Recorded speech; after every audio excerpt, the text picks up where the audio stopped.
哎，各位，哈哈，您没想到我更新了啊！这个其实昨天就想给您更新，为什么没更呢？因为我闺女发烧了，那她一发烧，我得先顾着她呀，所以我就没更新。那我本来想的就这周呢，咱们就不更了，因为咱说周四本来不也随缘更吗？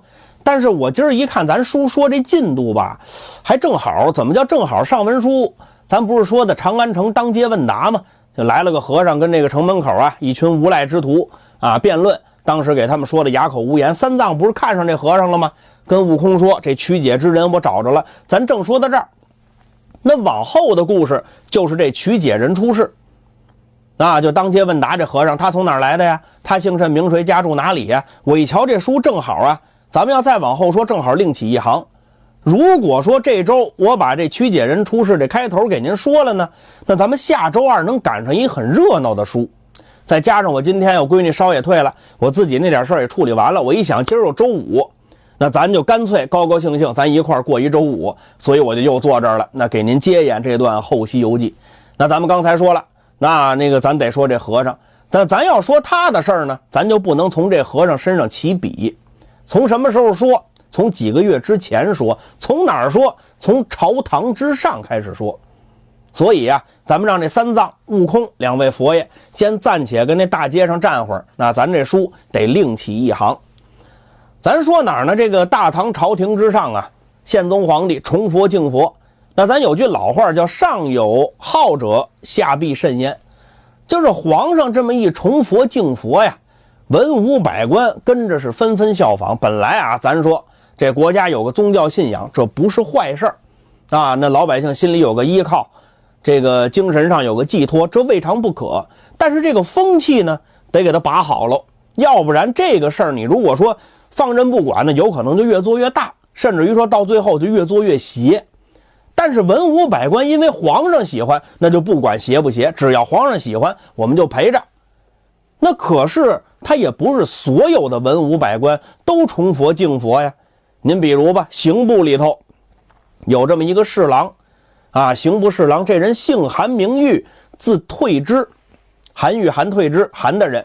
那么这位韩的人呢，跟咱们都是老朋友了。那上学的时候课本里没少见这位哈，就是写这个诗说呀，啊，这个师者传道授业解惑呀，还有这个千里马是吧？这个千里马常有而伯乐不常有，就这位先生，那跟咱们也是对吧？全文背诵的交情啊。那从现在开始呢，咱就要说这位韩愈、韩的人了。那这韩愈、韩的人肯定不是我编的，历史上有名有姓啊，史书上标明挂号，而且呢，往后这一段故事还真就有出处，是真实历史事件的改编。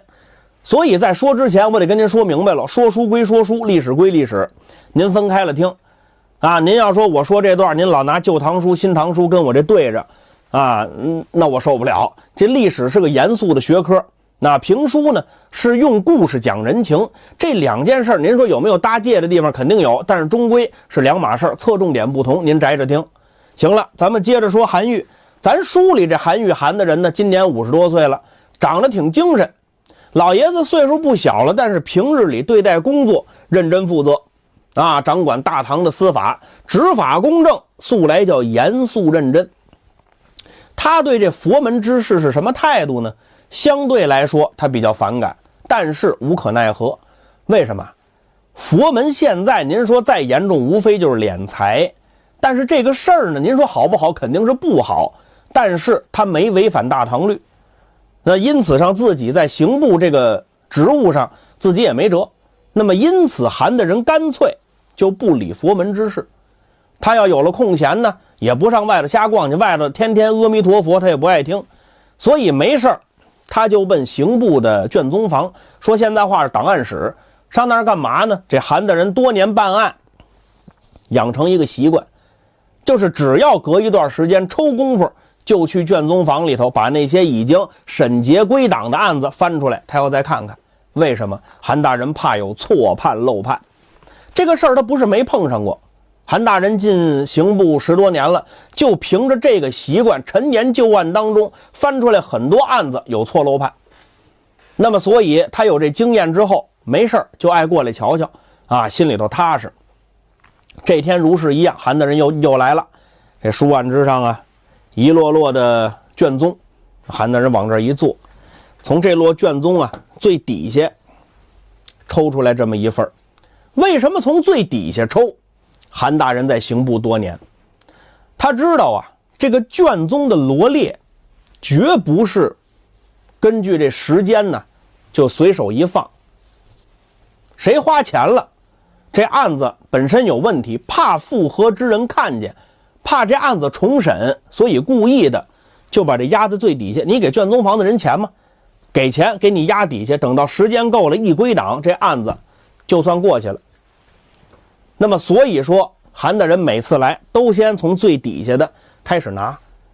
那么当然拿了这么几年，他也怕人家摸清楚他这规律，所以有时候他也随机，有时候也从最上头拿。那么这回呢，从最底下拿出来一份卷宗，把这卷宗摊开了，细细的阅读。那么今儿拿起这案子说的是什么呢？这案子说的是土地买卖。那咱照理说啊，大唐朝土地买卖归谁管？归户部管。韩大人是刑部侍郎啊，他管的是刑案呢。他自己也纳闷，这土地买卖怎么打到刑部来了？仔细一瞧，明白了，哦，出人命了。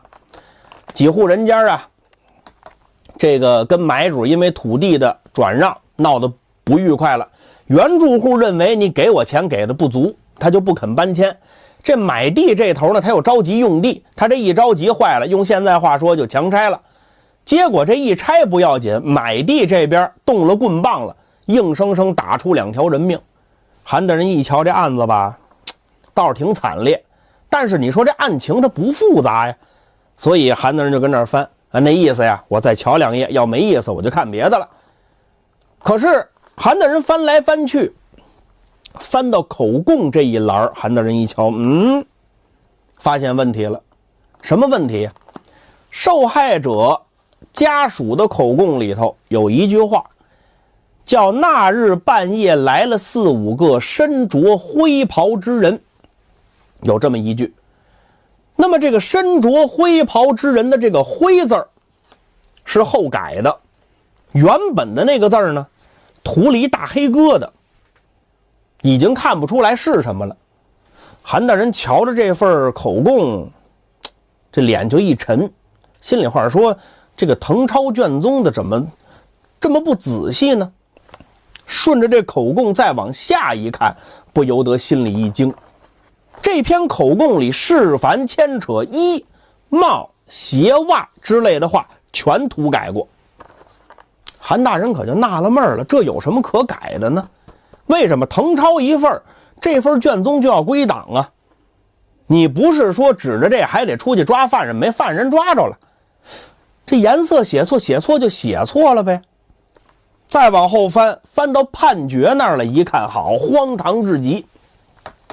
就这么一个小案子，非常简单的案子，判决书4张，等于这判决也是一再的改动。原本第一份判的是故伤人命，因此判决是杀。结果呢，第2次又审了一回，为什么重审不知道。第2次再审的时候，这个杀呀给抹了，最开始不是故伤人命吗？改成叫误伤人命，从杀就改发配了。那么第3次再审，就变成了被害人自己不慎自伤自命啊，亡者自伤自命，从发又改押，改成短期关押了。再往后翻一页再看，连押字都一笔勾去，直接就改放。等于呢，打死2条人命，最后的处罚刑拘几天放出来了。韩大人一瞧就明白，这案子必有蹊跷啊！赶紧把这翻回首页，看一眼案发地在哪儿。哦，案发地这个坊这个街这个巷，离禅门寺不远呢。前段时间圣上扩修大佛殿，好像是啊，这寺院也借这机会朝外头又扩一圈。那这个土地的纠纷是不是从扩一圈这来的呀？韩大人再结合刚才这衣帽鞋袜这等等的口供被涂改，韩大人脑子里头就似乎就明白了，衣帽鞋袜为什么要被涂掉？为什么要给他改了？绝不是誊抄之人颜色写错了，一定是因为涂改的那个衣服能证明凶徒的身份，那么极有可能被涂改的那个字儿不是颜色，而是一个僧字儿，身着僧袍之人，这极有可能。想到这儿，韩大人略作思量，他把这卷宗啊又放回去了，拿了一张白纸，这边拿一管笔，添饱了墨，刷刷刷，点点点，他写了一份假条，说自己啊这几日身子不适，需要回府歇养几日。之后第二天把这假条就交上去了。刑部呢上下知道韩大人一向工作上很勤奋，平日里鲜少告假，那么这回瞧见他假条了，也未多疑，就批假了。韩大人拿着这个假条回了家，当即啊把自己这一身官服都给脱了啊，官帽玉带全给卸了，穿了一件普通的布衣，斜挎一个旧布包，手里头拿着一根竹杖，他可就出家门了，混入到长安城中，混在寻常百姓当中了。韩大人要私访，去哪儿私访？当然是去当初为了扩修大佛殿而被迫搬迁的那几户人家。这几户人家早就不在禅门寺附近住了，那么韩大人按照卷宗里头留下的这些线索啊，当然也得找几个人问一问，绕了好几圈才找着现住之地。到了那地方啊，韩大人佯装就是过路之客，见着这老百姓啊随口搭话。老百姓一瞧他呢，哎呦，这老头你别说挺儒雅啊，挺和气，谈吐也不俗，也挺热情，得了，就拉着韩大人还真爱跟他聊。当然老百姓不知道他的身份了，聊的无非就是柴米油盐，什么儿女婚事啊，那说的畅快无比。韩大人一瞧，行，爱聊天就好办。那么张嘴啊，他随口就说了一句，说诸位街坊，我听说啊，这个长安城可玩的很多呀，比如有个禅门寺就很有名啊。坏了，刚才聊的挺好，一提禅门寺三个字，老百姓全闭嘴了，再往下问什么可就不理韩大人了，有的甚至于说起身就走了。韩大人一瞧，哟，什么都没打听出来呀，提这仨字儿，老百姓啊全没电了。这要搁别人一定一筹莫展，为什么？老百姓不说呀，你什么情况都掌握不了啊。但是韩大人掌管刑狱多年，他知道一个道理，这个人说话是一种表达，他不说话也是一种表达。就跟咱们前段时间拍那个扫黑除恶那纪录片，我不知道您哪位看了，调查组都下去了，问当地老百姓说有没有黑恶组织，老百姓全摆手，没有。为什么？怕打击报复。那么所以韩大人就知道这些老百姓一提禅门寺他有压力啊，所以说韩大人一瞧，得了，问不出别的了，心里头也挺烦。那韩大人呢就从这儿啊就离开了，找了一小酒馆，进去之后往角落里头这么一坐啊，这意思呀，喝口酒也歇歇呀，也把自己这烦闷之气往下顺顺。你今儿你说反正是知道了，准有事儿，但什么事儿啊？老百姓也不提呀。得了，我跟这儿歇会儿吧。这屁股刚坐下，还没坐热呢，突然呢，就听这大街之上就热闹起来了，人声鼎沸，锣鼓喧天，震得这桌上这酒杯直晃悠。听外头晃晃晃，锣鼓开道，响声震天。韩大人这往外头瞧啊，怎么了？大街上什么事儿啊？只见那个大街的正中啊，有个身披大红袍的，胸口挂着一朵大红花，骑在马上正在夸官出巡。当官了高兴，正夸官呢，两旁的百姓啊驻足观看，有的拍手叫好啊，有的高声喝彩，哎呦，喜气洋洋啊，哦，还真热闹。这韩大人就跟那瞧着，呵，还碰见夸官的了，哈，有点意思。大家伙正跟这儿瞧热闹呢，酒馆里头有一个年轻的小伙子，瞧岁数也就16、17岁，他端着这酒杯啊，他往那个夸官那方向瞧了一眼，嘴里头哼了一声，哼，轻哼一声，那嘴角一撇，哼，就这么一下。韩大人是什么人呢？见多识广，阅人无数，那眼睛跟老鹰一样。这小伙子不轻不重，就这么一哼，他韩大人听得分明，当时就知道这里有事儿，微微一笑，一抬手说：“哎，哈哈哈哈哈，那位少年，人家今儿夸官呢，那是天大的喜事儿，你不叫好也就罢了，怎么还冷哼一声啊？莫不是你有什么不服吗？”这小伙子说：“哟，哈哈，老先生，你怎么还替他说话啊？啊，这样的人当官有什么可叫好的呀？”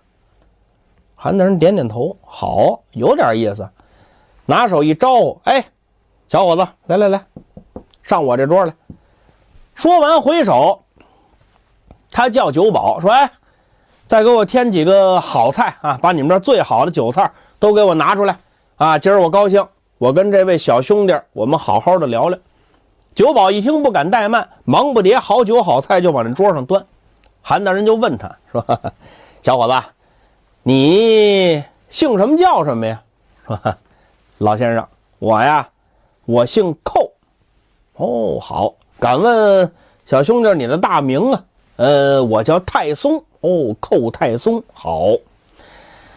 韩大人心里话说：“那有你就好办了啊，小伙子，刚才为何对这夸官之人态度如此不屑呀？”这寇太松啊，横打鼻梁，哼，我为什么不屑？我先问问老先生您，咱们大唐允不允许买官卖官？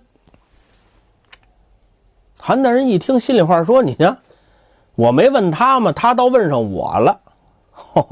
但是现在自己不是官员身份呢，那只能回答人小伙子的问题，说：买官卖官，我大唐朝倒是有过，不过这买卖的官位啊，不是真权利，买的就是个名头。你比如吧，地方财政出问题了，朝廷有时候会卖官筹钱，那买的人呢？买的是什么？买的就是官服、官印，甚至于说有的有官衔，但是啊，没有实际的权利，也没俸禄。换句话说，花钱买个名声，那个过当官的瘾。那朝廷呢，顺势是补充国库，两边是各取所需。但是当今圣上对这种买官卖官之事啊，深恶痛绝，几次下令整顿，叫非财冒进，那基本上禁止了买官卖官的勾当了。所以如今倒是杜绝了。这寇太松啊，把嘴一撇，说：“哟，老先生，你不像我们普通老百姓啊！”哟，此话一出口，韩大人心里咯噔一下，心里话说：“这小伙子瞧出我是官来了，还是怎么着啊？”韩大人稳了稳心神，摆了摆手，说：“太松兄弟，哈哈，这是从何说起呀？我呀，就是个行脚之人，路过长安歇歇脚罢了。”寇太松摇了摇头，说：“老先生，您呀，要真是老百姓，怎会不知这朝廷有没有杜绝买官卖官呢？”韩大人说：“哦，现在还有买官卖官的吗？这官面上已经找不到了呀。”这寇太松噗呲一乐，说：“您啊，您要让我说，您要么就不是普通老百姓，您要么您就是一老书呆子。我说这话您可别生气啊，我这人就是嘴直。您太书生气了。这年头想买官他有别的途径啊？韩大人一听这话，眉毛一挑，来兴致了。还有什么门路啊？”这寇太松把酒杯放下了，老先生，今天能跟您同桌喝酒，我就拿您当真朋友。那么既然您想知道，那我就跟您说说，现在买官卖官用不着找朝廷。不用找朝廷，怎么买官卖官啊？不找朝廷找谁？哎，找和尚啊！韩大人一愣，和尚还能卖官吗？这韩大人心中一凛呐，别说，这小酒馆还真来对了。本来是为查那土地纠纷的案子嘛，这还有意外收获。这寇太松就说了：“哟，老先生啊，这和尚那可就不叫卖官了，那叫什么呀？那叫推荐。”韩大人眉毛一挑，推荐，哎，现在要想当官啊，就直接上庙里找和尚。不过这事儿得有人带路，你要是陌生人，人家不搭理你。可是你要跟那和尚熟呢，几包银子递上去，这事儿就许成了。这银子从底下一级一级往上传，传到都寺、监寺这级别上，那人家就给你写一封推荐信。和尚写的信可了不得，直接能传到天子的手上。韩大人一听，哦，和尚写信能直接传到皇上呢？那可不嘛，皇上信佛呀，啊，皇上信佛礼佛，佛门推荐上来的人，他敢不用吗？那不光得用啊，还得重用。韩大人捋着胡子，若有所思，说：“哦，太松兄弟，你怎么这么清楚啊？”这寇太松呵呵一乐，说：“嘿，老先生，我这人呐，年轻时候也读过书，我认识几个字儿，但我这脑子不太灵光，我考不了功名。那我现在干什么呢？我就是个泥瓦匠。不是你一泥瓦匠，你怎么知道这么些事儿呢？嘿，您瞧嘛，前阵子禅门寺扩修，您知道吧？这事儿我听说了。哎，对呀，那么我是泥瓦匠啊，我接了那儿的活啊，那我给禅门寺做工。那结果有一天，您猜怎么着？我肚子不舒服，我找一地儿啊，我想方便方便，但这禅门寺实在是太大了，我兜兜转转，我都没找着茅房。后来我摸着摸着，我可就摸着他侧殿边上有一小门，跟那门后头啊，正好有俩人那嘀嘀咕，正说买官卖官的事儿，我可全听了去了。韩大人这眼神微微一凝，盯着寇太松说：“哦，你都听见什么了？”这寇太松啊，还往前凑了凑，那可多了去了。哎呦，我跟您说，老先生，那里头的大和尚买官卖官是明码标价。明码标价怎么个标法？嘿，小官1000两银子，那弄个7、8品的闲差就行了，清闲不累，但是没有实权。想再往上头走得加钱，那5品就得2000两，4品您那就得5000两。哦，那要买再大的官呢？再大的官那可贵了。想弄个有油水的官，光给和尚可不行了，额外还得打点朝廷里头的人，那价格翻倍不说，还得有人推荐。不过这些和尚啊，收钱真办事儿，他们给您写一封推荐信。你不是想买官吗？就把你买的这官往外推荐，他们怎么分钱？当然，那我就不知道了。韩大人一听，哦，如此说来，这件事儿已经不是1、2个和尚干了，那可不是的嘛。整个禅门寺跟朝廷里沟外连的攀扯大了。我做工的时候，我听说，就准备扩地的时候，就打出人命了。哟，韩大人一听，这事儿你了解吗？哎呦，那我倒不了解。我们去的时候，这事儿都解决了啊。那您想啊，不少人都是从禅门寺买的官，那官佛相护，各把人命算什么呀？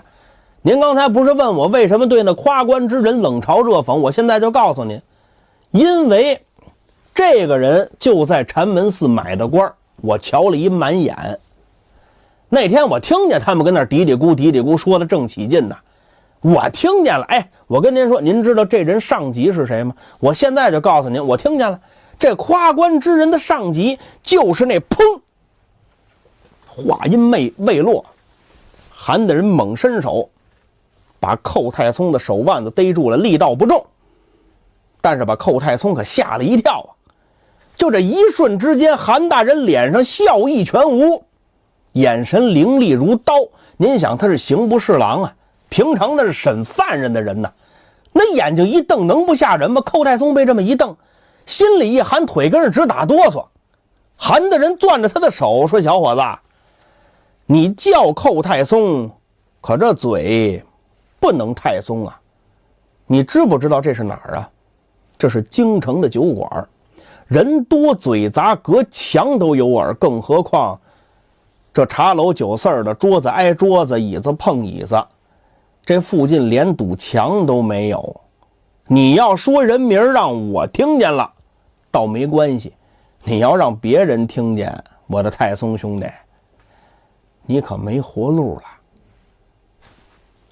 寇太松浑身一哆嗦，这冷汗直往下流啊，这身子就有点往下堆活，硬着壮了壮胆子，他坐直了，勉勉强强说了句话，那说话也结结巴巴了，说：“老先生，您是官儿吧？”韩大人微微一笑，把他手松开了，说：“小伙子，我是不是官儿不重要，你这毛病得改喽，听见了吗？”“是，听见了，听见了，大人。哎呦，大人饶命，我没别的意思，我这人就是好嚼个舌头根子。”“小伙子，没关系，你跟我说这事儿没事儿，但是不能跟二一个人说了，听见了吗？”这寇太松赶紧说：“我听见了，听见了。”“好，那我问你，刚才你说的这番话是不是实话？”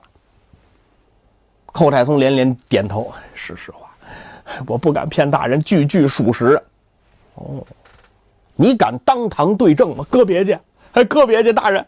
哎呦，您别让我当证人呢，我要当了证人，那全完蛋了。现在那帮和尚多厉害呀！啊，他们一个个凶神恶煞呀，这闹起来我还有活路吗？”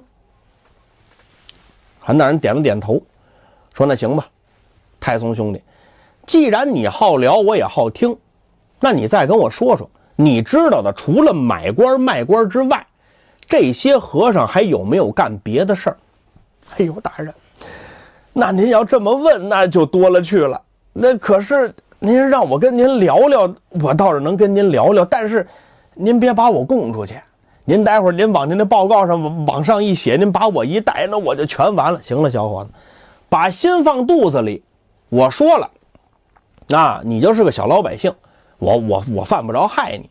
你跟我聊聊，今后你踏踏实实过你的日子，咱俩谁也不认识谁。”寇太松将信将疑，但还是点了点头：“哎，行，得嘞，那有您这句话就行。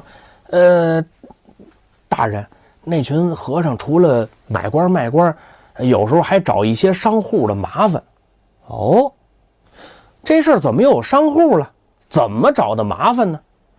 这寇太松说：“这样吧，我有一朋友跟大街上摆小摊儿，我把他给您叫过来，他能跟您说清楚了。”“哦，你还有个摆小摊儿的朋友，他姓什么叫什么呀？”“他姓毕，他叫毕不上。”“哦，行了，寇太松毕不上，行，好，有你们俩，我这趟就不白来呀。”点手换那个酒保说：“你给我找个包间，我好说话。”回身再跟寇太松说：“你把他叫来，不光他，你认识的长安城里头只要被佛门欺负过的，你都给我叫来，我要问话。”寇太松赶紧出门就找，还真找了这么几位。来了小酒馆，往这包间里这么一坐，跟韩大人可就说开了。韩大人一听，那叫触目惊心。你比如这寺院里头啊，专门盯着那些富裕的商户，那铺面呢，包括大街上的这个小摊，只要能挣钱的，他们就过来明里暗里的就要供养。你供养给的多，佛门就给你祈福，保佑你生意兴隆。你供养要给的少，轻则是冷眼相待，重则2到3天准有泼皮无赖上门闹事。那你有泼皮无赖来，那客人就不敢来呀，那买卖自然受损，甚至于说有人半夜往门口就给你扔的死猫死狗，那是晦气无比，这哪是要供养啊？韩大人一听，这不就打着佛门旗号收保护费吗？之后又来一位，说自己之前被抢过地皮。哦，好，韩大人说给我详细的说这事儿，就说寺院呢看中了某一块地皮，到那儿插一炷香，立个佛像，就说佛祖显灵保佑此地。那么老百姓要是识相，你看见他跟这儿摆好了，你自行搬迁。可如果你要不愿意搬迁，寺院派人对你软硬兼施，要么以佛法劝导啊，说与佛争地啊，来世遁入恶道，他吓唬你。那再不然呢，就找泼皮无赖上门，可就滋扰了，日日的闹事啊。那百姓有的受不住，寺院里赔点钱，那被迫也就搬走了。那么有些胆子比较大的，你甭管是是这个住户啊，还是被滋扰的商户，也试图跟官府申冤。可到了衙门，官员一听是寺院的事儿，就推三阻四了，甚至于说这个案卷压根儿就立不起来。韩大人听完这几个人说话之后，是越听越心惊啊！这哪是修佛呀？这不是拿着佛门做挡箭牌，暗里行敛财欺压之事吗？这可就不是光敛财的问题了，这事性质变了。韩大人心里话说，此事若再无人深究，这日后恐怕是肆无忌惮。韩大人想到此处，回到府衙，只气得这个胸口是起伏不定，眉头紧锁呀，一语不发，走到自己书案之前，取过笔，蘸了墨，刷刷刷点点点，他就写了这么一封折子。这折子写的清清楚楚，明明白白，把这几天调查的这些乱象是一一罗列，叫详细至极。这折子里写了，如今大唐境内寺院扩张已然失控，买官卖官收取保护费用，是强夺民田，敛财无度，甚至于说因土地纠纷殴打百姓，逼死无辜，此风不止，百姓何以安生，国家何以立本？他写的挺畅快，字字如刀，写的是畅快淋漓。可等这封折子写好了，他准备第二天往上递，他停住了。韩大人眉头紧锁，瞧着这封折子，心里话说不行，这个折子不能交上去。为什么？你现在往上交，恐怕连龙书案都到不了，此事牵扯太大。首先说，皇帝就崇佛敬佛，因此他不一定有彻查佛门的决心。如果决心不够，即便是启动调查，朝中有生有法师这样的人给他一灌迷魂汤，一顿歪理邪说之后，我们这就算白忙活。那再有一个，皇上，这我刚才说呢，还是皇上瞧见这折子了，这是算很顺利的情况了，要瞧不见呢。皇上身边之人有多少人跟佛门有联系啊？这折子一路往上递，中途被谁压住？佛门势大呀，那牵连之人盘根错节，只要有一个人想护着这件事儿，我这折子就算彻底埋了。那到时候人家都知道我跟皇上这儿打佛门的小报告，那别人在暗处，我在明处，那我岂不是自投罗网吗？再有一个，佛门势力太大，我这折子里有几个老百姓的口供，如果要是说案子打正了，有罪僧人绳之以法，那还则罢了，但是这可能性极小，因为我手里头说白了就这几份口供，你说真凭实据来个证据，什么账本这那是一个没有，这案子能打正了吗？韩大人心念电转，他就知道这些案子不能提了。你如果想把佛门拉下马，你不能慷他人之慨，你把老百姓口供交上去了，那寇太松和其他的老百姓没想跟佛门较劲呢，人家就是个小老百姓，想安安稳稳过个日子，我不能让人家卷入其中。但是现在这乱象已然太大了，这已经不是敛财的事儿了，这事儿可不能再拖了。佛门乱象一日不清，我大唐就多一分的危险。那现在至少说这案子不提了，至少得有人敲打圣上，敲打佛门。那么这件事若要办，就不能让这些案子这些百姓牵连其中。如果要想向佛门宣战，那么这件事儿就着落在我韩愈一人头上。想到此处，他把这封折子可就收好了，以备后患。那么他自己心里也有了计较，这件事儿不能牵连其他人，任何娄子我韩愈韩退之一人承当。转过天来，早朝之上，也就是后《西游记》的热闹回目，韩退之要当殿谤佛。